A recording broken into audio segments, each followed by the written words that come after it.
Hoy vamos a sumergirnos en una de las historias más escalofriantes de la literatura en español. Se trata de El almohadón de plumas, de Horacio Quiroga. Un cuento que habla de amor, sí, pero también de un misterio y un horror que a veces se esconde donde menos te lo esperas. La historia arranca como muchas, con una boda. Lo que pasa es que esta unión, que debería ser el inicio de algo bonito, pues es más bien el preludio de una auténtica pesadilla. Y aquí es donde conocemos a nuestros protagonistas, Alicia y Jordán. Ella, pues imagínatela, angelical, tímida, y él todo lo contrario, un hombre de carácter duro, impasible. El amor que ella sentía por él simplemente se perdía. Chocaba contra un muro, así que desde el minuto 1 su matrimonio estuvo marcado por una frialdad tremenda. Un mal augurio. Y la casa no ayudaba. Era un palacio, sí, pero blanco, gélido, más que un hogar parecía una prisión. Alicia se pasaba las horas sola, en un silencio sepulcral que lo único que hacía era hacerla sentir aún más abandonada. El propio ambiente de la casa parecía aplastarla, como si ya supiera la tragedia que estaba a punto de ocurrir. Pero esa soledad de Alicia pronto dio paso a algo mucho peor, mucho más siniestro. Una enfermedad rarísima empezó, literalmente, a comérsela por dentro. Alicia empezó a apagarse. Lo que al principio parecía un simple resfriado, se fue convirtiendo en algo que la consumía día a día, sin una explicación clara. Iba perdiendo peso, fuerza, y su vida a poco se fue quedando encerrada en esa cama.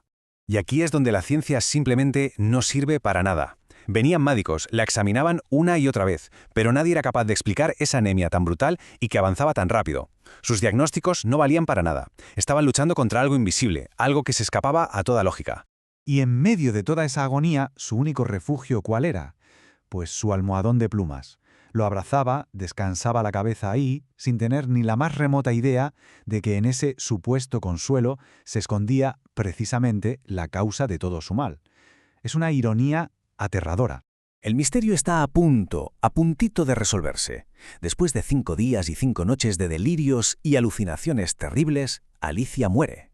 Pero ojo, que la historia no acaba aquí. La pregunta se queda ahí, flotando en el aire. ¿Qué fue lo que la mató en realidad? Pues la respuesta es mucho más monstruosa de lo que nadie, absolutamente nadie, podría haber imaginado. Resulta que es la sirvienta, al ir a recoger la habitación, la que nota algo rarísimo. El almohadón, ese objeto de consuelo, pesa una barbaridad, de una forma que no es normal. Jordán lo levanta, siente ese peso extraordinario y al moverlo un poco, nota que algo se agita dentro. La verdad está a punto de estallar.